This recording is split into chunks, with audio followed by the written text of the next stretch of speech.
Welcome to the Estate Professionals Mastermind Podcast, a podcast for estate professionals who earn more, work less, and make a huge difference in their communities. If you get value out of this free content, be sure to check out probatemastery.com, where you can get live classes, access to weekly coaching, and valuable courses. To learn more, visit probatemastery.com. Now let's jump into this week's content. Welcome to Probate Mastery's Real Estate Coaching Call. I'm Bill Gross. We do this call every Tuesday, 11 a.m. Pacific Time, 2 p.m. Eastern Time, and everything in between or on either side. We get together a week, and the goal of this call is for people who are in or graduates of the Probate Mastery program to actually get into action, to actually put the principles into use. Now, I will say I see other coaching calls and other companies that sell services and data. And a lot of them are all about how to cold call exclusively, how to use their product exclusively, what they're selling. Here, really, this is meant to go a little deeper. I'm a real estate broker. I'm not a full-time coach. I am on the phone getting listings every day. I got one last week. I've got 2 hot leads I'm close to this week. I'm also building a team of probate agents around the country. If you're interested in that, I'd love to talk to you about that. But I'm actually in the hunt every day. I talk to people about probates, cases, documents, files. That's my primary business. And so I'm here to help you, but I'm also alongside you doing the same thing when I encourage you to build your business. Just kind of some housekeeping of where we are. This is the program for Probate Mastery, probatemastery.com. And they have a couple different paths on the website. There's some basics, free, start with the free, then get certified. And people ask me all the time about the certification. Is it the best? Is this one better? In my experience, having paid for this and its predecessor, another company, this is the best education in that it's a certification, but I think it's also more than that. It's an education in the principles of probate real estate, which is really important to help you find the right strategy for you and help you to find the right way to your customers. And then additionally, there's additional courses as well, so click on that. And then if you click on the Facebook group, that brings you to our Estate Professionals Mastermind. Over 7,000 members. Love to have you continue the conversation here, ask questions here, look for referrals for agents and attorneys across the country. I use this all the time. Love to see you participate. Separately, I host probateweekly.com. In fact, that's probably the wrong link. I probably should show you where you go. Probateweekly. Oh, that's not good. What happened there? Huh. Website down? Probateweekly.com. It's a Zoom call, or you can watch it live stream on YouTube or Facebook. And then I have a Facebook group as well, Probate Weekly, with 3,600 members. And come here as well as you can post your content on probate. I know, for example, I post mine, but I also encourage other agents too. Courtney's done a good job posting videos and probate-related content. And if you want more information on me, Linktree, my link, tr.ee/is Bill Gross, so you can get various information and classes and stuff I do there. I'd love to have you join the conversation. This call is meant to be, we're working together, rolling up our sleeves, where victories are, losses, what you're working on, questions, what other people are doing, what are the best practices. So it's meant to be participative. I can tell you the more that you participate, the more money you make. The more you talk, the more you give, the more money you make. So I'm here to help you guys. It's not meant for me to pitch the product, but I will say that we do want to introduce for you, for your benefit. Do I see here on the call? Oh my, hold on a second. Do I see Luis?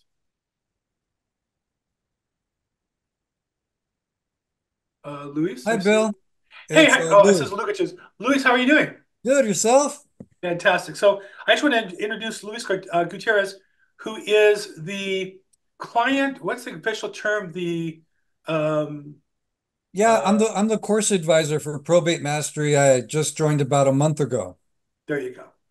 And so you'll be on these calls regularly, or? Yeah, I'll be here the first 10 minutes or so to see if anybody has any questions about enrolling in either Probate Mastery on Demand, Interactive, or also the Earn course, which is Earning Attorney Referrals Now course. Very interesting course. And I'll put in my information here. There's a link there to my calendar. You could book a call, a discovery call with me. And I could also, you could email me and I'll send you some information. Real quick, we do currently have a New Year's special going on. It's 20% off Probate Mastery on Demand or the Earn course. Regular price is 600. Believe this brings it down to, I think it's like 480, something like that, 20% off. And the interactive is subscription. You could cancel at any time, and it's for folks who need more support, a more hands-on approach, and that's 59 a month, right? Very good. You And can so cancel at any time. you join the calls here regular at the beginning, and then do you also monitor the Facebook group? Um, I believe our support monitors Facebook. Okay. Um, yeah, but I think that's a good idea. I'll add that to my list. Okay, well, what you do, somebody is, and so for those of you on the call, this is meant to be a community. We'd love to have you guys participate. And then again, if you're watching this on replay or you can't get your question in here, it's a great place is the Facebook group, and you can put sales questions there, service questions, but also you can put referrals or put your content, that kind of stuff there. Lou, welcome to the team. And again, Lou works for Probate Mastery. I'm just one of you guys, but and they used to do this call every week. And then when the founder of Probate Mastery wasn't able to, I stepped in as a substitute teacher. You guys aren't allowed to throw things at me or treat me like I'm a substitute. But really, I really need this myself in order to improve my game. I want to associate with the best. I want to work and improve my game every day. And as a result of that, do more business and help more people. So with that all said, who has a question or wants to share a victory or wants to review a loss and what we can do to learn from that? Feel free to raise your hand or put in the chat box and I'll call on you.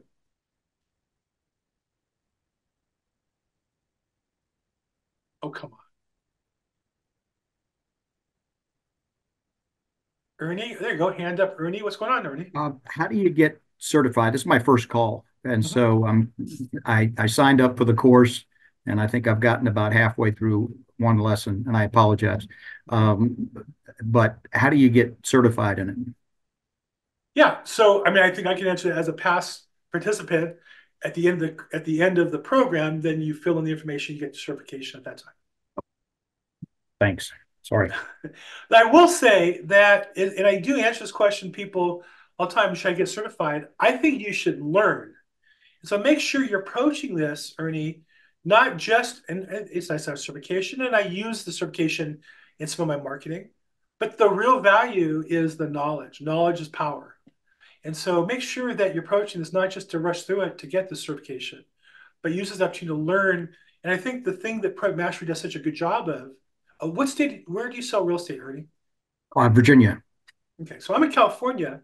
We do have in fact, I want to say most of the other probate companies, probate coaching companies are based in California because we're a big market. And we actually have an official state of California Association of Realtor certification course. But I think it's good. I think anybody in California should take that too. But more important than the certification is the knowledge and information, the comfort of the using the proper terminology. So when you finally get an attorney, maybe the attorney is a past client or the attorney is a spouse that you sold the house to, and you're in dialogue, you use the proper terms, you're more comfortable asking questions to help you through your problems. To me, that's way more valuable than just certification, which is nice. But I really want to challenge everybody to learn more. And one of the things that when I got married in 1986, so I guess it's 37 years November, so my 38th year of marriage. One of the things the rabbi said at the time, and not that I pay attention to it and do it, but I remember what he said, which is the key to success in marriage, and I think like any relationship, isn't just finding the right partner, it's being the right partner. And I think what it means to us as salespeople, as real estate agents, is it's not finding the right petitioner, executive administrator, or finding the right attorney. It's being the realtor that when you find that person, they want to work with. And so that's why I think the Probate Mastery course is not just a certification. I would just challenge you to make sure, pay attention, learn. Where you don't know, dig deeper, supplement on your own, go to court, ask questions of attorneys. And I know that in the material, the teacher challenged me to go to court once, and that became a whole business as a result. So I would encourage you the same way to use this opportunity to learn and grow your business. Okay, thanks, Ernie. Thank you. Any other questions, Ernie, or anybody else? We're here to answer questions. Hey, Bill, I got a question for you. Okay, Chad. Hey, so it's a two-part question. So I left my home state of California. I'm in a completely new market now, Tennessee.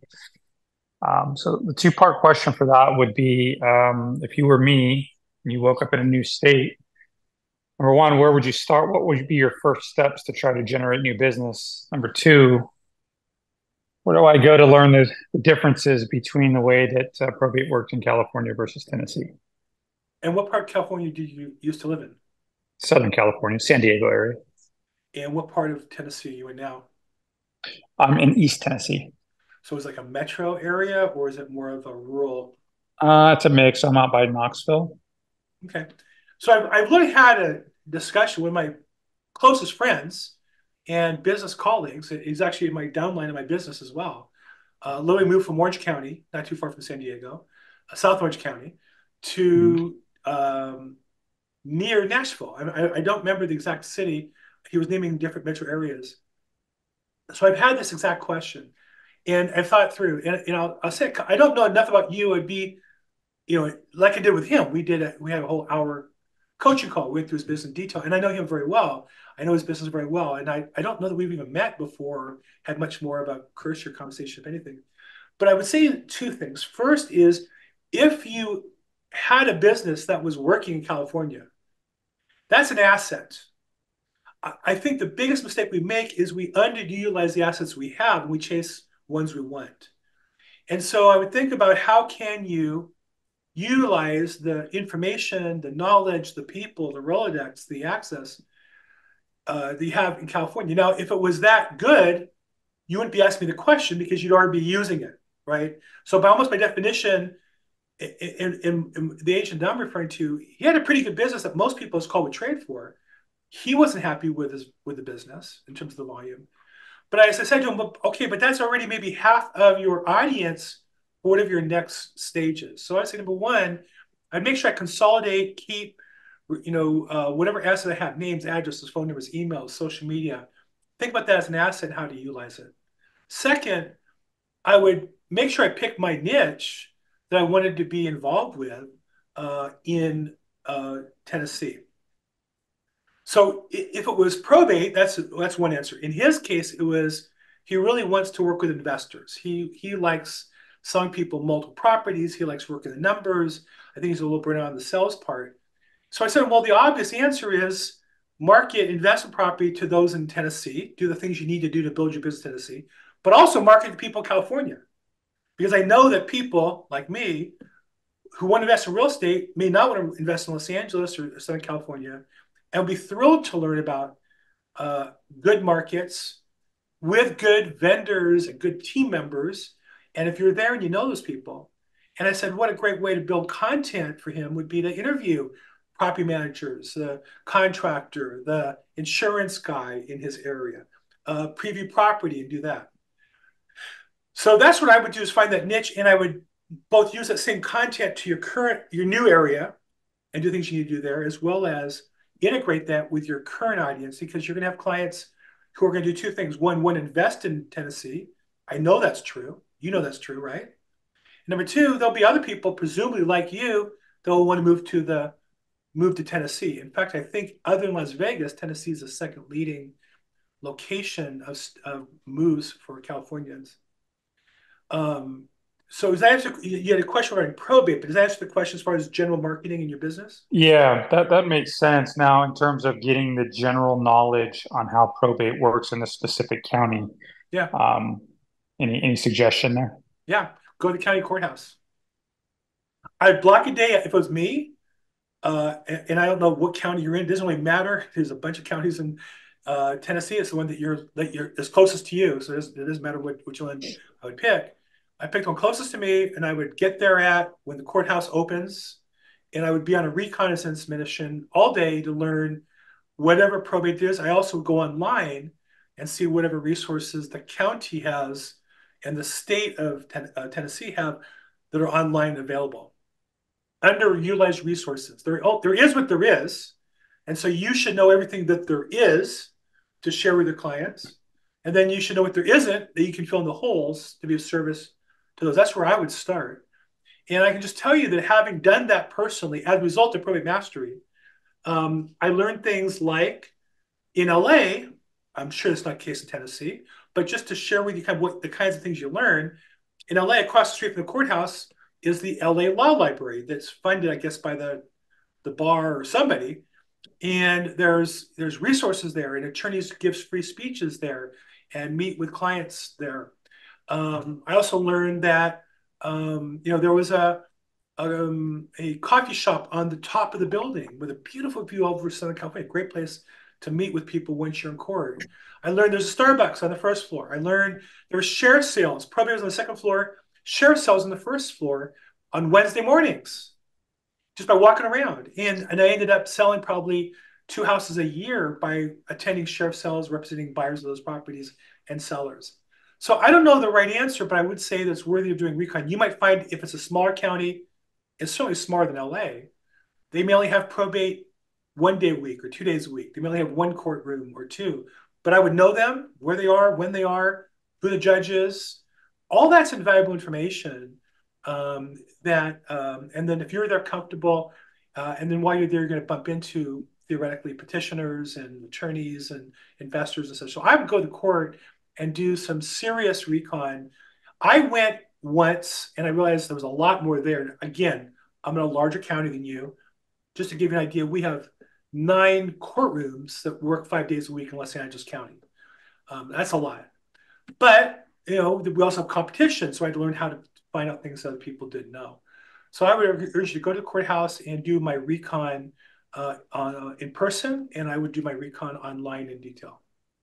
Okay. Thank you, Bill. Yeah, thanks. And then once you get past that point, start reaching out to attorneys or other people who may know attorneys, real estate closing attorneys, know probate attorneys, and do the kind of networking and things like that. But I think I would want to get that information on my belt before I started. Okay? Will do. Thank you.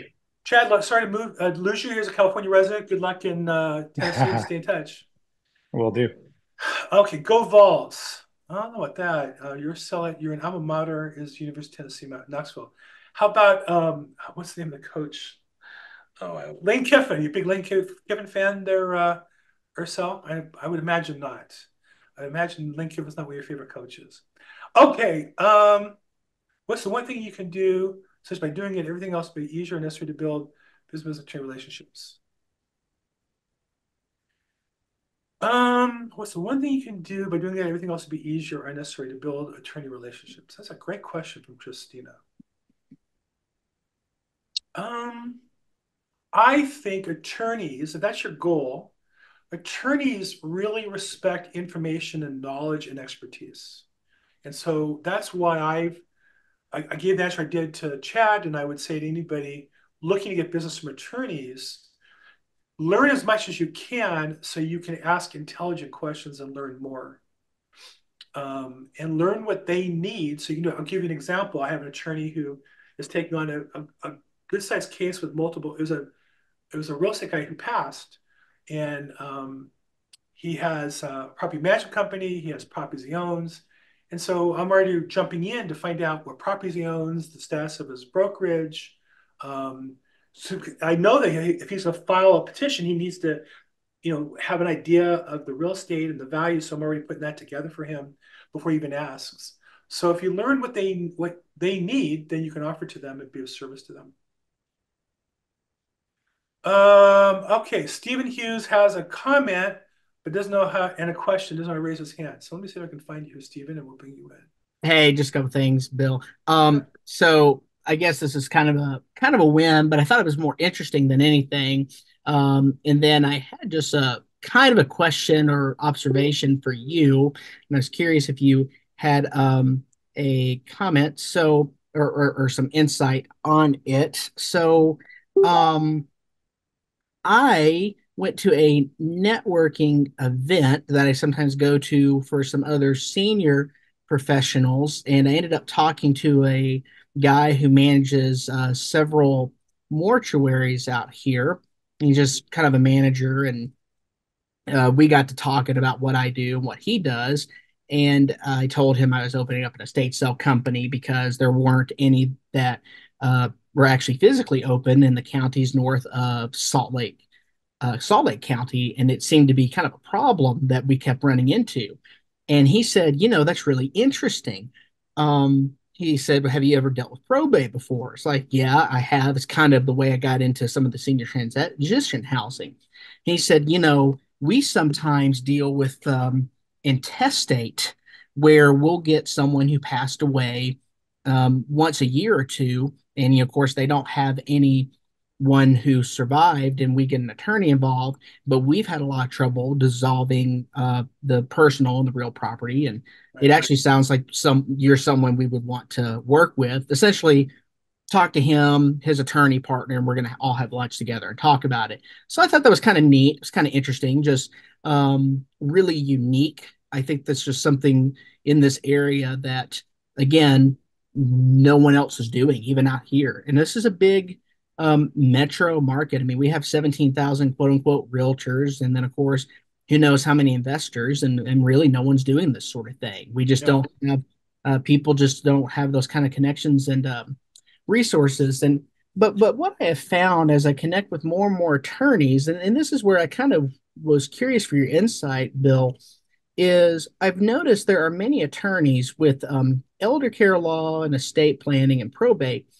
It's I've noticed there's a lot of attorneys, they'll say personal injury law or family law, divorce, like they'll maybe name one or two or three things, and then at the very end they list estate planning. And what I have found is a lot of those attorneys who say that, maybe they're only doing one or two of those a year. Right. And the same thing with probate. Right.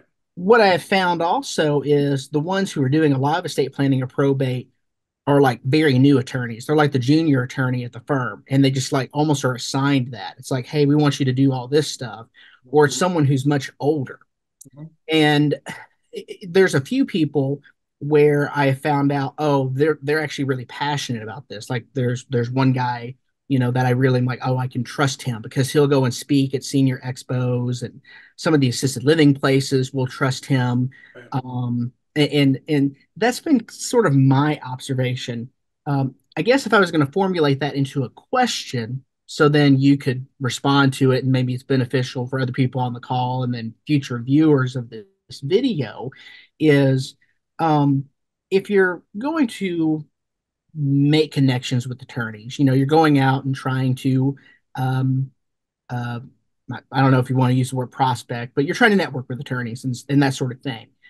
How do you determine who is a worthwhile attorney within, these areas of wills and trusts, estate planning, elder care law, and probate? How do you know who is someone who's actually doing it versus just listing that item on their resume, or someone who's inexperienced? I mean, what are your thoughts on that? Right. No, great question. I mean, the easy answer, how do you figure that out, is if you have data, you sort the data by attorney, and then you see who does how many, right? So I subscribe to actually a couple different data sources. I use Probate Money, which is, I think, exclusive in California by Paul Horn. And I use it because it has a nice report I give to customers. I like the formatting of it.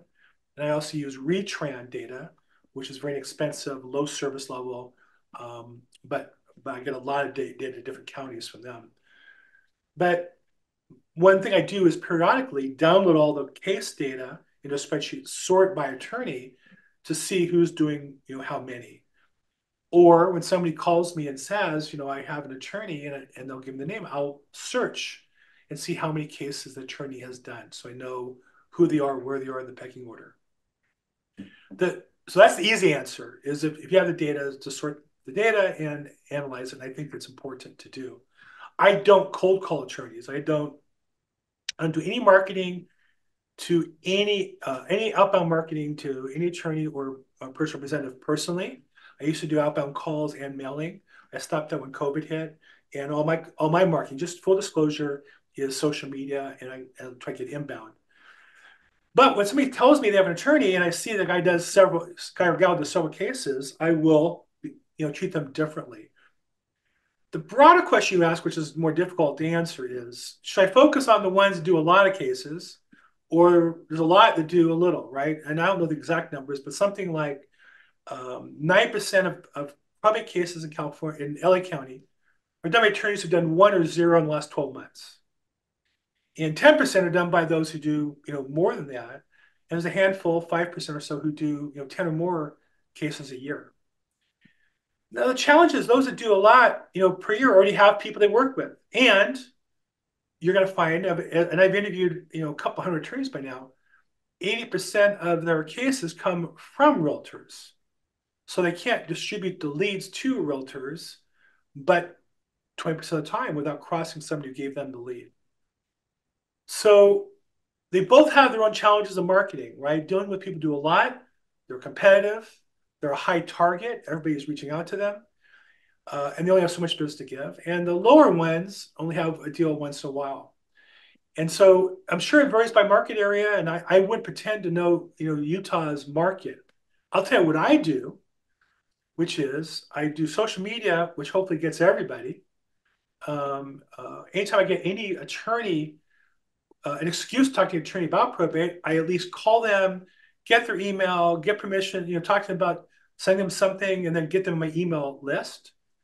Somehow magically the email list ends up attaching them to my Facebook or my YouTube channel as well, I find.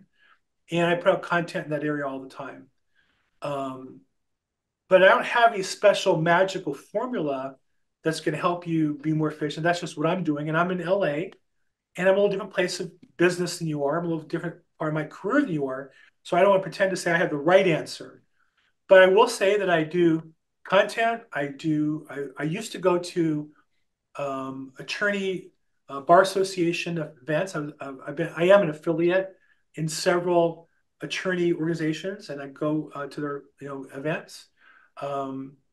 I stay in touch with them forever. I have their email. They get my weekly email marketing. I would do a realtor-oriented piece. I do probate-related pieces, and I get that every week via email. And then I send a postcard out to attorneys that I've met. Everyone I've ever met goes in the database. I get a postcard about once a month. So hopefully that helps a little bit. But again, I'm not saying that's what you should do. I'm just saying that's what I've done in my market. Does that help a little bit? Yeah, no, that's great. I think the idea of getting the data and looking at the cases is very interesting. That actually is there. Some of the stuff you're saying is very similar. I know we talked a little bit about the YouTube channel. We could probably talk about that next week when we are chatting some. I know one of the things I'm doing this year weekly is we have been interviewing people in the senior space, professionals, and basically we do the interview. It's edited, marked up with SEO, and it's put online in various places. But also, I'm leaving a review on their Google business page if they have one, Facebook business page, and it's interesting. I mean, it really gets shot up on the Google search results, and then I'm attached to it. I'm also taking the transcript from that YouTube video, and this has been kind of fun. I'm throwing it through the Chat GPT thing, turning it into a blog article, putting the link in it, and throwing that on my website. So that's been another way of doing it. So then I have another content piece. That has been actually really interesting. I do the direct mail postcards once a month. I have found that's actually been helpful for the senior professional thing. With attorneys, I don't really know. That's something I've debated because the reality is with the direct mail with attorneys, it's not going to them. It's going to the office admin. If I'm going to add them, I better have a pretty good relationship with that attorney and the office admin. Otherwise, it's just going in the garbage. But those senior professionals, it's going to go to them directly. It's different, right? Just like other direct mail. But that's just my opinion. But yeah, it sounds like we have some similar philosophies there. But the data, that's actually something I want to look into. I really like that idea.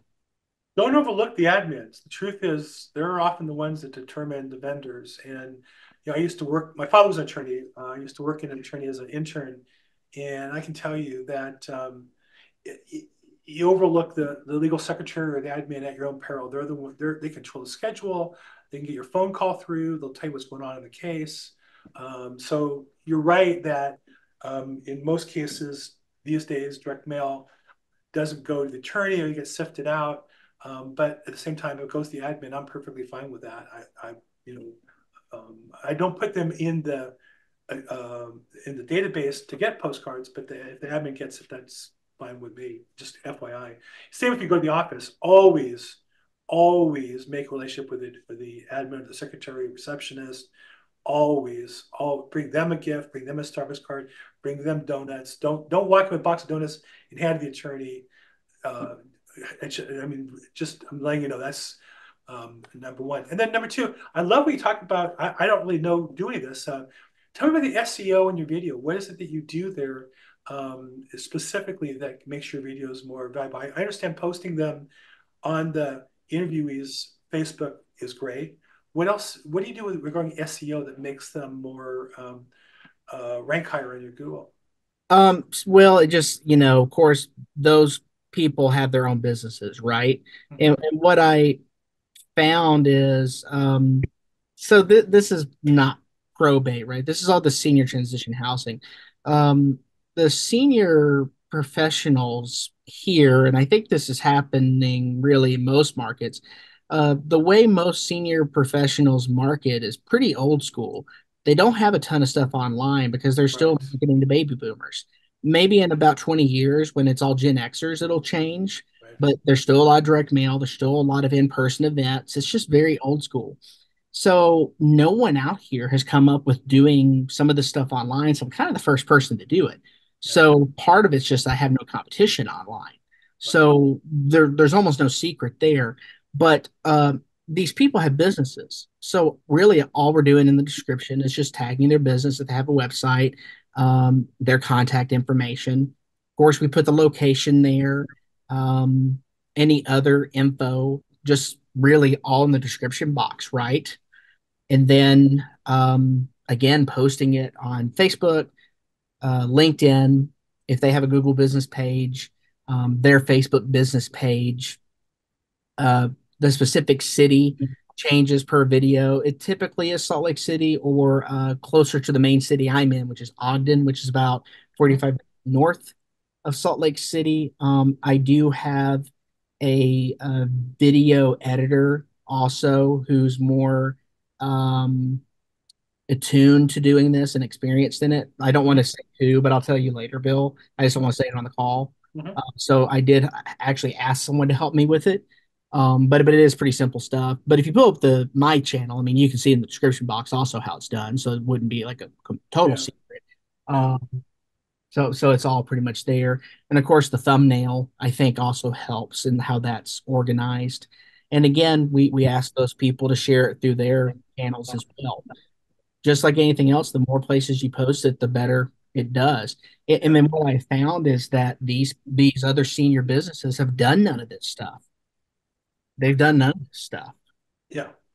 Yeah, I think that's why I started doing interviews. I just put the link up to his channel. I'll put it in the chat box as well. Let's see here. There's a link to your YouTube. I know there's some people who think it's best not to have other realtors subscribe or watch your videos for Google. Add them in, and I think the opposite. I think the more people who are interested in your content, the better. And all other realtors do is we help grow your audience. And personally, I have realtors who want to join with me one way or another, or do things with me, or refer me business. So I'm not going to way to recruit anybody, but if people like my content and want to talk to me, I'm open to that. I think you should be too. I watched your videos. I really liked the one you did with Mom's House. I've also interviewed Philip, and you did another one. I want to say it was a photo company or a video company. Oh, Sky. Yeah. That's a Yeah, cool service she offers. yeah. I think you really did a good job on both those. So anybody who's looking to I happened to be on your website, I mean your YouTube channel just last week, and I noticed a couple. I always research what other people are doing, try to get better at it and learn and see what the good tricks and tips are. And you did a really nice job. So congratulations. I appreciate that. I'll tell you, I have a couple of interviews with Catherine Ambrose coming up Bill, you should interview her on your channel. She's in Kansas. Mm-hmm. She actually has like a senior show on their local PBS channel. Her and Philip are friends. She's like big in the senior space. Because I told her about, of course, like your stuff and probate mastery, because we were talking about designations and courses and such, and and like how some things are overpriced versus what you get and all things. And I said, in terms of courses and such and prices, I was like, for what you pay for probate mastery and what you get and everything, like they haven't lied, and the course works good for the price you get. And it's like I feel like it's probably the best one I took, because there's one I took recently that was $4,500 and there's false advertising in it to continue some stuff where they still want you to pay $1,000 a month moving forward, which I wasn't very pleased about. I won't say out loud what it was because I had to sign like a contract. Again, something I would say off the call. Was this a probate focus or senior focused or just Uh, real it estate was focused? it was divorce focused. There you go. So I know exactly what you're talking about. So just for a word of the wise, I promote probate mastery because I'm a student and it works. It helps me. But a couple of rules I've learned. I've been around a while. I just celebrated my 65th birthday on Sunday, and I've been around a while. I've seen a few things. A couple of things I've learned. Number one, if a company doesn't have a lot of free content, then their paid for content is not worth much. Just FYI, the companies have the best paid for content, have the best free content. That's been true of all of the internet, all of coaching, all of real estate, and that's a clue when it's all behind the paywall. They just don't have enough information. Number two, sign a non-disclosure about their business. Who the heck does that? The few times the companies I was dumb enough to walk down that path with them, I always regret it. And I tell people today, if you don't trust me to send me a property to look at, for example, don't do business with me. I don't really care. I'm pretty public. If you can't figure that out by now, then you shouldn't do business with me. And likewise, if your business is so secretive, I have to sign some non-disclosure, it's not worth my time, and I don't want to risk accidentally talking about you, particularly if you do something wrong. And I think we can't ask people for referrals if we're not willing to have them discuss our shortcomings. So to me, those, you're a little younger than me, Stephen. We've all made these mistakes. Those are clues that you're probably not going down the right path. And then the fees being a lot more than everybody else. There's usually a competitive market for a reason. And the companies that charge more and tell you how much more valuable they are, if you're not, anxious to pay the extra, it's probably because they're not worth it. Just again, just saying that's my experience. So, well, Stephen, thank you for sharing the details. I really appreciate your info on your web channel. Thanks for sharing all that, and we'll continue the conversation on that. And like I said, I watch your channel and I watch your videos. I think they're great. I think you do a really, really good job, and I would encourage everybody to check it out. Awesome. Thanks. Okay, so let me go back. I kind of fell behind here. I could talk to Stephen all day long. So Ursel says wants to build attorney relations. One way is to join the Bar Association. I also joined the American Bar Association, and there's a trust and real estate or probate and real estate division that gets a magazine. There you go. I just got mine in the mail. I haven't read it yet, but I have it set aside to read. Some good read material, particularly if you're outside California, other states, because other states kind of have similar laws to the other states, where California kind of has their own, but definitely worthwhile. And then also, depending on where you are, the Bar Association has social events, like mixers, happy hours, and they have educational events. So, for example, in LA, the probate judges do a meeting every year online with the association, where they'll go through changes in procedures or the updated status of the probate court. And you hear about the new judge coming in, the old judge going out, how they want things done. I take copious notes and send that to all the attorneys I work with to show my commitment to the business. Also, in LA County, they have like a chat service where the attorneys ask each other's questions and do referrals. Very valuable. So, and there's multiple associations in a place like where I live in LA. There's the LA Bar, there's the Century City Bar, Beverly Hills Bar, then there's the State Bar and the National. So they all have their different meetings and flow, so worth looking into for sure. So thank you, Ursel, for bringing that up. And yes, Tristina, you can join. If you're not, I'm not an attorney. I joined as an affiliate, just like many realtor organizations have affiliate memberships. I joined as an affiliate. I'm not an attorney. maybe it's a lower fee or higher fee. I don't even remember, but you can definitely join as not. And I know there's some that don't allow YouTube. Obviously, the smaller ones, it's unfortunate, but it's kind of silly to me to not. Okay, and participant committees. That's interesting. I'm in a very competitive market. So in my associations, there are already probably 3 realtors at every event and every online event and sponsor event. So I don't want to be, my marketing is I never want to be seen as one of them. Even though the ones who sponsor tend to be really good and do come out of business, I still don't want to be seen as a realtor. I want to be seen as an expert in probate. So that's my thing. Just ask what city you work in. Put your answers in there. I'm in Los Angeles, Beverly Hills area. Here's a question. I'd love to answer this one, Ernie, if you want to come in and talk about it. But I don't think you're like my answer. I'm not selling content, and I'm going to sell you on sharing your knowledge with your clients. I think in leadership and as a salesperson, we want to lead our customers. Customers come to us looking for leadership to solve their problems. I think communication is one of the most critical activities of any leader. And so I know there are a lot of companies that sell pre-made content to us as realtors. And we as realtors gobble that up.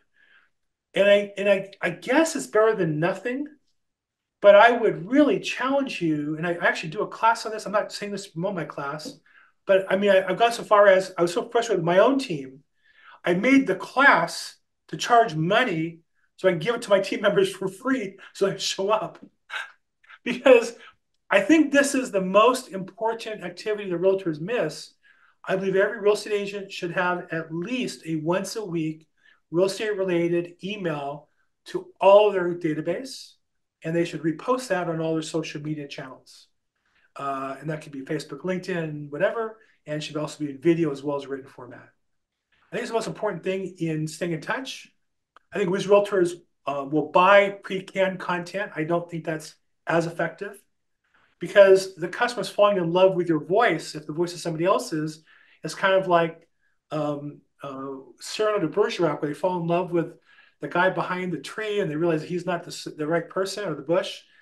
You don't want them to fall in love with your great content to find out you're just you. You want them to fall in love with your content. And your content's good enough if you are authentic and take it professionally and seriously. I could do a whole hour. I've done literally a whole hour program on this. And it's on my YouTube channel. But what I'd say is that everybody should start somewhere and work at getting it better and get better and better and better. I started writing 2 or 3 sentences about an article I found interesting every week. And I started writing more and more and more. And today that looks like I usually get about 8 different articles and I write a couple paragraphs on each. And then I video that and I send it out email and I put it on YouTube.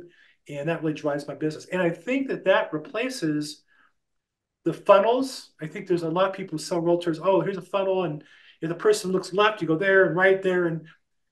But people get lost. I think it's more important that you reach out to everybody at least every single week.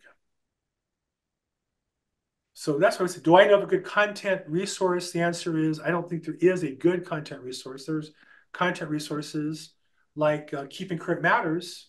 And I think they have really good content, but I would be careful not to send that out to my customers because I want to be in my voice. Hope that helps. Thank you. Okay. And yeah, Ursel points out you get the property and probate property monthly magazine, which is a great resource. So I love that magazine. They had a 3-part series on celebrities in probate. They go into detail in different cases and how they need to plan ahead properly, what a mess it created. Yeah, it's really good stuff. Okay, other questions? I don't see any hands up. Any other questions I haven't got to yet or I missed before? If you have one, feel free to feel free. Okay, so one of my favorite questions is, oops. My YouTube. So I'm going to put YouTube. I'll give you guys a free lesson on building a YouTube channel. My YouTube channel is at Bill Gross Probate. But if you notice in the chat box, I put the link. It's youtube.com/@BillGrossProbate !sub_confirmation =1. If you add to the end of your channel the question mark sub underscore confirmation equals 1, when people click on your link, they go to your channel, but they get popped up a question, do you want to subscribe, yes or no? So that's a pretty easy little link, and presuming people who visit your channel would prefer to subscribe. Now you've made it easy for them. They can put no, whatever, I don't really care. But I don't want people to subscribe who don't want to subscribe. I want people Hey, it's Bill Gross, the LA. Oh, there you go. I'm on my own. I hit my own button. Okay, so there you go. That's my YouTube channel. It's at Bill Gross Probate. But if you look at the channel, there's a free link on how to make it easier. So if your YouTube channel is youtube.com/@Stephen Hughes, you would add question mark sub underscore confirmation equals 1, and that link becomes the auto link to promote them to subscribe. So it's a free little trick. You are welcome, Matt Harris. Okay, other questions, comments? We still have about 10 minutes left. You guys want to take advantage of it? I can take off 10 minutes early. Questions, comments? I need all my energy today because I'm watching my grandson at 3 o'clock, so I need to rest up a little bit for that. I have a 2-year-old who's, I don't know, anybody here on lines in their 60s with a 2-year-old grandchild, but man, that's a workout. Anybody else? Questions, comments? No? Who's got a victory you want to share? Here it is in January. Who's got listings already? Who's put something in the contract? I'm like this close to 2 listings. I have one out for e-sign, one out for e-sign and a hard copy being delivered today. I have a contract we're negotiating the final points on, hopefully get that in escrow. So I got 1 listing for the month. My goal is to get a contract every week, like that close to 3. So hopefully I'll get at least 1 this week. But business up and running. Matt asks, what type of script do I suggest using for starting with probate phone calls? So Matt, I presume you're asking me about cold calling from probate filing data, right? And I know that Bruce, who's the proprietor of Probate Mastery, is really an expert in cold call scripting, and I would take a look at his offering. If you're a member taking the program, I would jump in on him, and that's really a great question for him. I currently do not cold call anybody. I don't cold call petitioners. I don't cold call attorneys. I guess I would say one of the benefits of building a large audience is that more people call me and keep me busy enough every day that I don't have time like I used to. I started my real estate business. It's funny.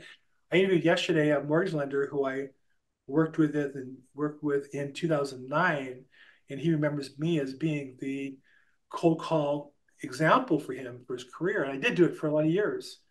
But I think the purpose of the cold calling is to build your business to where you can cold call less and deal with incoming referrals more. That's how the business should grow over time. But I do cold call in the sense people like, I go on people's YouTubes and see somebody I want to meet, and I'll call the person, invite them to interview on my YouTube channel. It's probably the closest thing I do to cold calling today. So again, Matt, I would recommend you talk to Bruce. Take a look at Probate Mastery's offerings, and he does I think I don't know if Lou's still on the call or not, but I think he does like a call on Wednesday or Thursday that's just for members and students who are paid, and offers a cold calling there.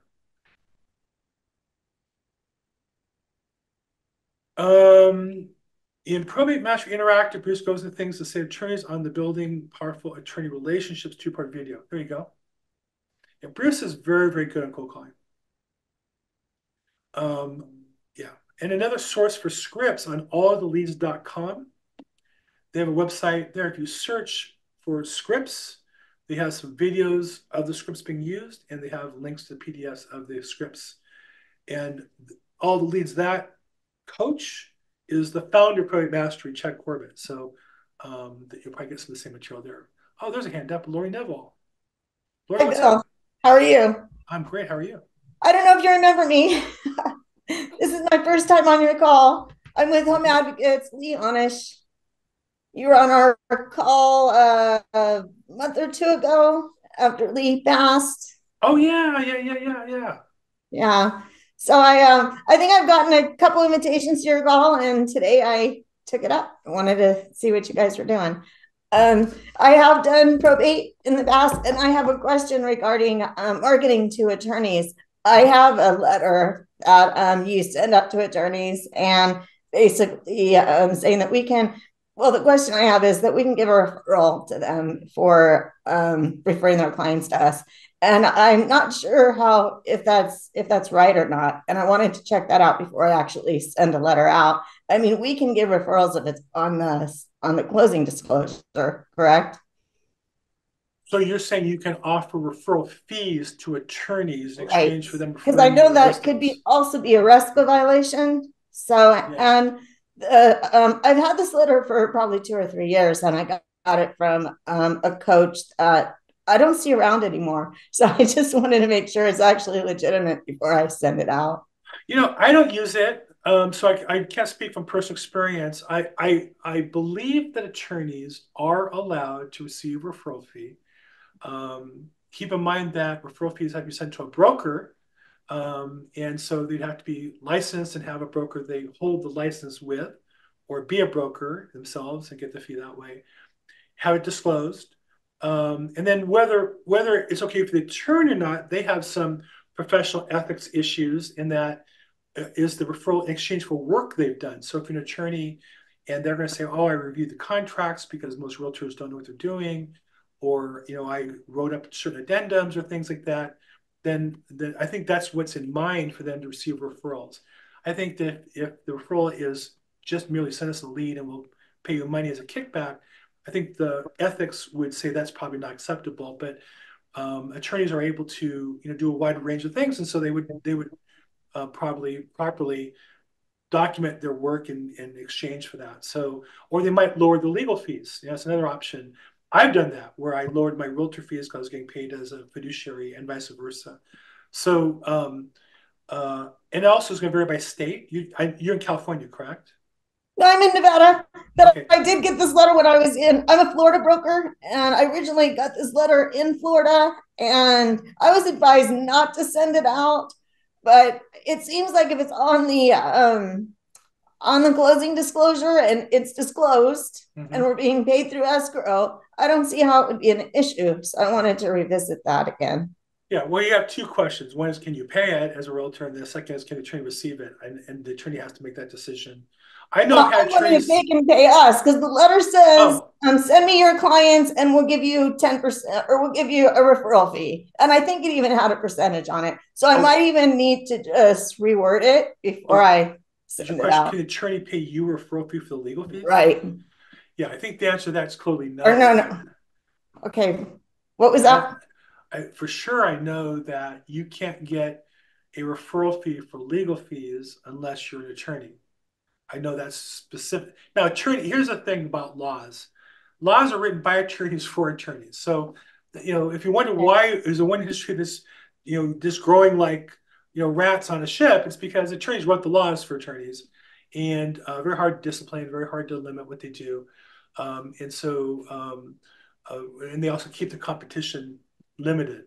So no, you can't receive a referral fee for legal services or for referral of legal services. You can charge marketing fees, but it can't be for cases. It has to be for the service render you get paid, and not for a referral of the Jones case. That I know in California specifically, and I presume most states, is specifically prohibited. The truth is, if I'm referring something to attorneys, I can get business back from them. I can get referrals back from them. I can get introductions back from them. I get them on video content. So there's a lot of things I can get besides the attorney fees. But I'd be very careful. I'm sure it varies by state, but I'd be very careful about getting any fees from an attorney for referral. I think that would be prohibited. So how do you market to attorneys for them to give their clients to you to sell their house? So what I would say is my goal is to be so valuable that attorneys realize that if they don't refer them to me, they're going to have a lot more work, a lot more expense, and their jobs are going to be more miserable than otherwise would be. I'm going to help them get a better outcome for the client and a better outcome for themselves. What's that look like? In essence, I'm like a free paralegal. I review the case, I review the filings, I catch mistakes the paralegal makes. I work with the paralegal. I'll work with the attorney to correct the paralegal.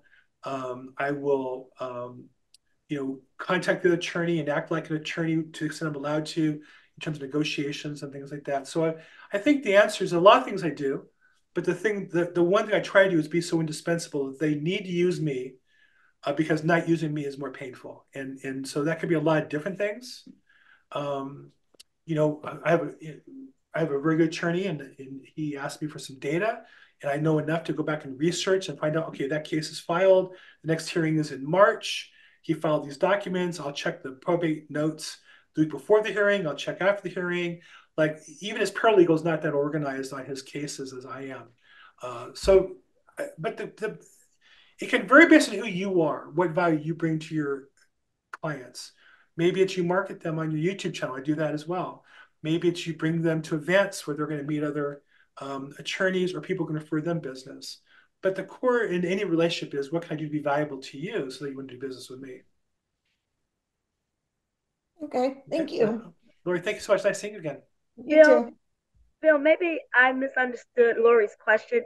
I was thinking she was asking, as a real estate broker, could she accept a referral fee from the attorney who refers her a client to maybe sell their property, and not— No, the other way around. She was asking, if I refer a probate case to an attorney, can I get a referral fee from the attorney for the legal fees? Really? Okay, because I was thinking, if you're not an attorney, you can't practice as a real estate broker law. If you're not a real estate attorney, you can't practice law. So what I would say, I hear that verbiage from different brokers a lot, but I would say that there's a subset of the law that we are allowed to practice in. You know, I'm a real estate broker. And I operate as an associate. You know, I am allowed to write contracts for my client. We're allowed to read contracts, explain what they mean. You could say that's practicing law in the narrow world of my forms and documents and contracts. That, okay, maybe that is practicing law in real estate, but I'm a real estate agent. I'm licensed to do that. I can't do that in non-real estate things, but I can do that within real estate things. So I don't practice law. I practice real estate, but real estate license gives me certain rights that somebody who's not licensed can't do. And Tristina says contact attorney specialized in RESPA. I don't know about that. I would certainly, again, the problem is not you collecting the fee. I think the problem is the attorney paying you the fee, knowing you're not an attorney. You know, we as real estate agents, we can't just write a check to somebody. We have to write the check to a broker. And anybody can receive a referral fee, has to be a broker. And so I think the things with attorneys, that attorneys write a check to somebody, I do believe they're obligated to find out that that's an attorney they're sending the fee to. And if not, then that's also on them. Okay, look, we're at the top of the hour, so I think we'll wrap up here. Thanks to everybody who participated. Thank you, Ursel, for all the participation, and Ernie as well, and Laurie, and Matt, and everybody else who asked questions today. We do that, and thanks to Lou. I don't know if you're still on the call, but a new addition to the admin team to help you guys get better service, us get better service from Probate Mastery. This is the Probate Mastery Realtor Coaching Call. We do it every Tuesday at 11 a.m. Pacific, 2 p.m. Eastern, every time in between on either side. Continue the conversation on Facebook. Estate Professional Mastermind is the Facebook group. I'm Bill Gross. I'm at Bill Gross Probate. I also host on Thursdays Probate Weekly. You'll get an email reminder for that. Thanks, everybody. Have a great week, and we'll talk soon.